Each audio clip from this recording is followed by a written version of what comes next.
Death da, how we knacking? Welcome to podcast number 139. Last weekend was the bank holiday weekend, so I had lots of work to do, but we did have the day off on Saturday. As you know, this weekend coming, we're going up to Scotland for the cycle, which I will talk about a bit later. So we thought we'd better get a few miles in training. And the weather was handsome on Saturday. Very nice and sunny. So we cycled up to Tavistock, which is up in England. And it went okay. We come back. I was a bit sore in places, put it that way, when we got back. But it was a brilliant trip. Did enjoy it. I know that when we got over the border in Devon, we went over a bridge. I just did have a look. It's called Greystone Bridge. Now, I'd never been that way before. And we went over the bridge and we turned left. And in front of us was a long hill, 20%. So we thought, well, we got to go up it. So we did cycle up. And 'twas a long old slog, I must admit. But we did get up there. And what we were aiming for, where we was aiming to go, was Brentor. Beth had been there before. I never had. And we got up to Brentor. I did put photos on my own personal Facebook page, because it's this church right on top of a hill. I say a mountain. Right on top of a very steep hill. And the views you can see for miles. It was fantastic. So we cycled there. We had to obviously walk up the last little bit, pushing the bikes, because there's no road or anything at all. It's just a bit of a track, grass, that sort of thing. So I did take some photos, but I tell you what, there was some headstones there. And I thought, cool, I wouldn't like to do a burial up here. Well, I wouldn't mind, but my bearers, they would pretty jib, I tell you. So that's where we was heading for. And 'twas well worth going to see. It really was. I must admit, I did have a bit of a shock when we was in Tavistock. I did take a photo because I did stand outside a shop and it said at the top of the sign, the original pasty house. Well, what do I say to that? I don't think I better say anything, but I couldn't believe that, I tell you. Couldn't believe it. So that was me Saturday. Sunday and Monday, I did a lot of paperwork. We did do another bike ride, went out round Fradden and all back on Monday. And then Tuesday it was back to work. Not a terribly busy week. We was a little bit quieter this week, which is good, because at the minute we are a little bit short staff with staff sickness and everything. But we did have Mary and Irene's funerals, actually, 2 days running at our chapel. And 'tis lovely and relaxed there, I must admit. So that was 2 lovely services we had. And then we had Ashley's today. Now, Ashley's somebody, he's same age as me, year or 2 older at the most. We used to go up his place years ago. We used to have parties a bit like on Guy Fawkes night and that. And it was very sad he passed away. And we had the Harley Davidson Ursaring today. And the sun was shining. We was up St. Bray. It was a bit chaotic because parking up there in the best. But dear of him, I'm sure he would have loved it how it all went. So tomorrow morning, first thing, we're heading up to Scotland. And this is to do the second part of me sponsored thing this year. I did the Bath Half. And now this is the Caledonia Tap. Is that how you pronounce it? I don't know. Or tape. I'm not too sure how you pronounce it. But Beth said to me, well, last autumn, we ought to do a cycle ride this year. So she said, I'll book it up. Well, she didn't really look into it that much. Her research wouldn't 100%, put it that way. There's 3 length rides. I might have said this last week before. 40 mile, 55 and 85. She said, we'll do 85, which is fine. We've only looked into it more this week and tend to sort of relaxed, going along, stop and take a photo of the scenery kind of thing. We're against the clock. Now, we didn't realise this. So it's closed roads. It starts off this lovely village. I'll just have a look. I think it's pronounced Pitlochry, is it? Something like that. Starts and ends there. but they close the roads. But to keep all the locals happy, they only close the roads for a certain time. So we had a look, and it ain't going to be a relaxing thing, because right from the start, we got to be at the start line at 6 o'clock in the morning. We start at 6:30, and then off we go. And we got to go at a reasonable speed, because the first split in the routes, where the 40-mile route goes, we got to get there in a certain time. Otherwise, they'll force us to do the 40-mile route. So we got to crack on to get to there. Then we got to keep the speed up, because the next split, if they catch us up by the time we're there, this kind of sweeper van sort of thing, he'll take us off the road and he'll say, "You're too slow, you got to get off." But once we get past there, if the sweeper van catches us up then, they can say, "Right, you've got to stop now. If you want to carry on, 'tis at your own risk because of all the traffic." So we'll see how it goes, but we will be putting our foot down a bit. So we won't have a lot of time to see a lot of the scenery. It'll be a quick glimpse and then on again. But 85 miles. We'll see how it goes. A little bit nervous. There's a few climbs, but we'll see how it goes. So we drive up tomorrow. I think it's a 10-hour drive, and then we'll go to the event village on Saturday, and then first thing Sunday morning, we do a ride, and then back on Monday. But I thought we would do it again for Alzheimer's Society. And the reason for that is, a lot of you would know, is that Father did suffer from Alzheimer's disease. Now, I don't think I've done a podcast on this before, which inside my memory's going, which is a bit ironic, but I don't think I have. So I thought I would just talk a bit about our journey with Father through Alzheimer's and why I'm raising money for it again. So the first thing we noticed, with Father, he was still working full time, and he was 76 when he actually was first diagnosed. We was picking signs up. Things was happening, like he'd be in his office downstairs. My office was upstairs. The phone would go. Well, we had extensions and everything. And the first thing we noticed was that Father's spelling had gone. So if somebody rung, he would write down, but he'd abbreviate the words. And the trouble is, when he put the phone down, he couldn't remember what the abbreviations was. And we picked this up fairly quickly. So it was a case of when the phone went, the rest of us would just rush to the phone just to get there before Father did, without him knowing, because you never wanted to upset him at all, but just to make sure we got there, got the message, and everything was fine. Little other things that crept in. It's like he was still driving, and I know he was in Bodmin, and he went round the blooming roundabout the wrong way round. He had a couple of bearers there. Policeman was there at the time. He pulled Father over. He knew Father, but Father didn't realise they'd done anything wrong. And then Christmas time. Mother loved her cards, birthday cards, Christmas cards. Crikey, we had hundreds of them. So what we did, Mother and Father's in the front, me sister Julie and me, we in the back, we doing the running. And dear old Father, we coming across the Platte, and he'd say, "Where to now?" And we'd say, "West Park." And he couldn't remember where 'twas, but he was cute. Instead of saying, "Hang, where's that to?" he would say, "And what way would you go to get to her?" And obviously we knew he couldn't remember where West Park was.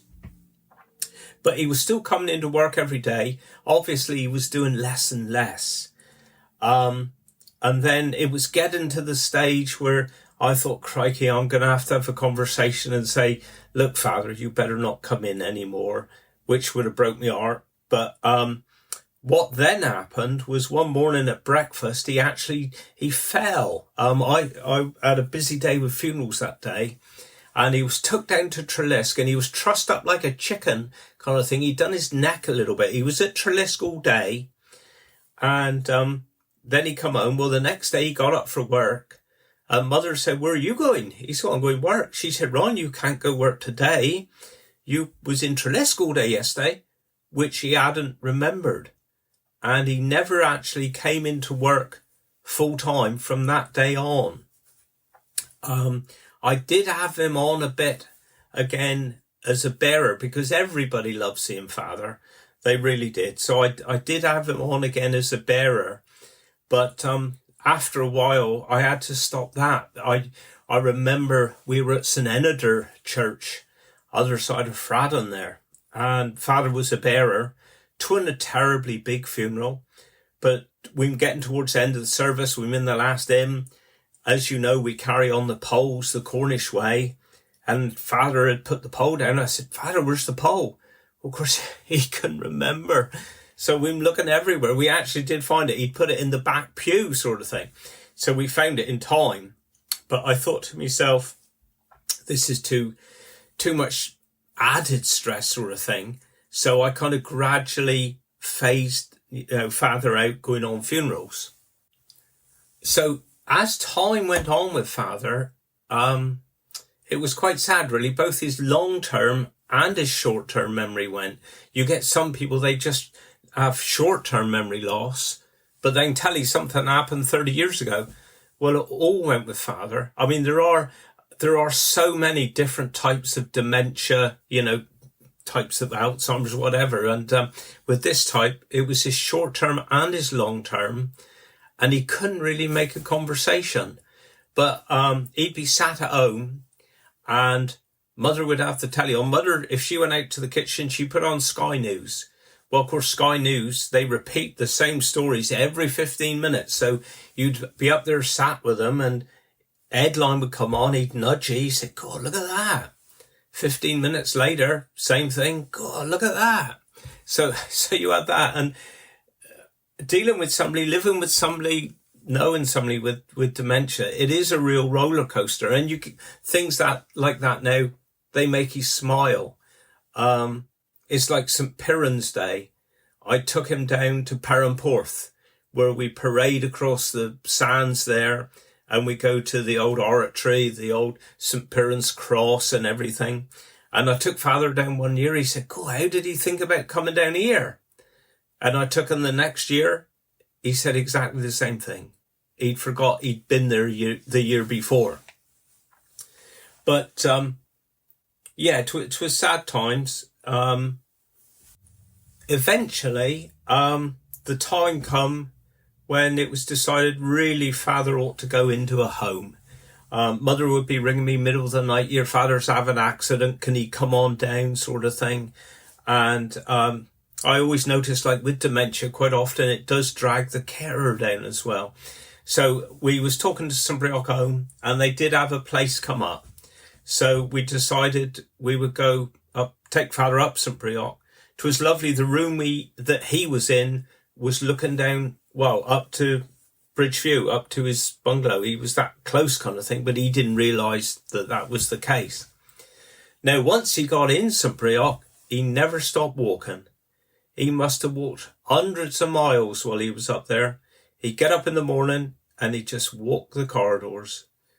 His speech had gone. He didn't speak anymore, which was sad. I take Mother up every night. I drop her off, and then I go and pick her up. And she'd hardly see Father. I go up, to pick her up, and I go in and sit in there for about half hour, 45 minutes. And you're there. It was lovely, really, because you was talking to the other residents. People were up there that we'd known forever. So it was company from Mother, really. And then you'd be talking and say, oh, there goes Father there. And he'd walk by, and he didn't know we was at all. He'd put up his hand, but he kept walking. And then a few minutes later, he'd come back the other way, put up his hand, and he kept walking. And it was a funny thing, which we did laugh, was that dear of him in the night time, in the end, they put this pad thing on the floor that if he got out of bed, it would set the alarm off. Because what he would do, he'd get out of bed, and he'd go walking, and he'd go in other residents' bedrooms. Well, that's fair enough. He'd just go and have a look, and he'd go out again. He wouldn't do anything of harm to him. But the trouble was, you can imagine there's loads of local people up there that knew Father was the undertaker, and perhaps if they had a little bit of memory loss or something, but then they wake up in the middle of the night and thinking, crikey, Ron Bray's come for me. You can imagine what they thought. So they did put this little electric pad on the floor. If Father got out of bed, he stood on it, and that would set the alarm off. So that was that. Ashley was one of the ones up there, actually. He remembered Father singing Where Be That Blackbird too. Now, if you haven't seen it, it went viral on YouTube. Daisy, our daughter, had Father in the car and got him singing songs. And they did Blackbird by the Wurzels. And I think over 4 million people watched that. So you could find it somewhere. I don't know, it's Granddaughter Sings with Grandfer or something. I don't know. But you could most probably still find it today. And it was brilliant, really, because, you say, how's your father? Was in the song. And Father not knowing what he's saying, he turned to Daisy and said, I don't know. Which is, I don't know. I don't know. And then at the end, Daisy says, here, that was good, wasn't it? Should we do it again? And he said, nope. And it just makes you laugh. It was absolutely brilliant. So he would sing the Blackbird, and that was one thing, Blackbird. But the other thing I remember, and this broke my heart really, because that was the only time Father sung was in the car with Daisy. He never really sung, like, when he was younger or whatever. I never heard Father singing. Unless he was egged on with the Blackbird, he wouldn't sing at all. Nothing like that. And I remember going up to see him, and it was just for a period of about 10 days. Every time he was up there in the evening, he'd start humming The Carnival Is Over by the Seekers. Now, that is such a beautiful song. It's a beautiful song. The thing is, like I say, Father, he never really hummed music. And it was weird how for about 10 days, every evening you'd be up there and he would hum this tune. And of course, I don't know if you know the lyrics or no, but to me, it was almost like him saying, my life is over sort of thing. Because I'll just read you some of the lyrics. It says, now the harbour light is calling. This will be our last goodbye. Though the carnival is over, I will love you till I die. And that was just so symbolic to me. I used to go home, I'd break my heart, I'd cry my eyes out, and it was just for about 10 days, and then it stopped. And he never did it again. And we did actually have that song then at his funeral, because it was, I don't know, it was one of those things. Another thing that made me laugh, going back to Sky News, was that perhaps sometimes I go up in my work jumper, and on our work jumper we got a Cornish Celtic cross, and underneath in Celtic font, R.J. Bray and Son. And I went up there once and he was looking at me jumper, so I pointed at the R.J. Bray. I'm actually pointing here, what am I like? I pointed at the R.J. Bray and I said, who's that? And he said, that's me. I thought, hang. So I pointed at the Son and I said, who's that? He said, that's you. And I thought, oh my God. So I called the carer over. I said, here, look at this. So I pointed again. I said, Father, who's that? And he said, Sky News. It had gone. He was back for a second and he was gone. But I think that's the other thing that's upsetting, is that he never knew we bought the Methodist Church and converted it into our funeral home. His memory had gone by then. We used to drive by when his memory wasn't quite so bad. He said, it upsets me. He said, that building's being left upsets me. But he never knew that we actually bought it. When we had our open day, we did get Father, because our chapel, it sits about 80 where we have funerals, and we've called it the Ron Bray Chapel. So we got a bit of Cornish tartan, and we got him to cut it. But he didn't have a clue what he was doing. He didn't know any of that at all. But you can go on our Facebook, RJ Bray Facebook page, and there are photos there of Father there on the open day of the chapel. And then so as the years went on, it was funny with Father, because every time if he caught a cold or anything, his Alzheimer's would get worse. But then it would plateau again until perhaps he had a nerve virus or something, then it would go down again. But in the end, he stopped the walking and he would just be sat in the chair all day. I say never spoke at all. He was happy. I mean, that's the one blessing, is that Father never seemed to realise that his memory was going, which was a real blessing. He was happy in himself, which was good. And then sadly he did pass away. Me and Julie was with him when he did pass away, and here in Wadebridge in the home. And the funeral was, we got the video still, I think, on our RJ Bray Facebook. No, is it a Facebook page or a website? Might be our website. I can't remember, one or the other. We've still got the funeral, I think, because we had to record it on the day because we were coming out of COVID times where you was restricted to only 100 people in church. So it was a real mixture. We had a good crowd in church. We had PA speakers outside, but also we put on that when we would be leaving the house, so there was people lined along Eglesell Road, and then there were lots of other people actually watching it. And we did try to stream it live. It went a bit wrong because we was relying on the 3G and 4G. There was no Wi-Fi in the church then, and it did drop out. So I think we missed maybe the first hymn and the first bit of my eulogy. But then Chris, who did it, not only doing it live, he also recorded it. So the one that's on our website or Facebook, I can't remember, is the full service.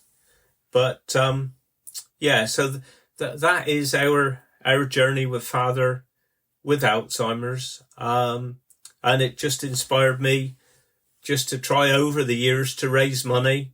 I mean, we see how sad it is, people passing away that have had Alzheimer's, or their relatives that have got it, kind of thing, not knowing that someone's passed away, or they forget, then they remember, and they get heartbroken, and then they forget, then they remember again. It's a horrible thing. So that's why we're raising the money. And if you go on Just Giving, you'll see there, just go David Bray, you'll see me in me running shorts, I think it is. And if you want to pledge some money, donate some money just to help cure this disease, that will be proper. So think of us this Sunday when we're going round Scotland.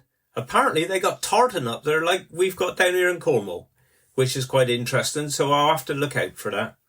But that's what we're doing anyway. I expect other memories will come to me of things that happened with Father and with the Alzheimer's and everything, which I will, slip into future podcasts.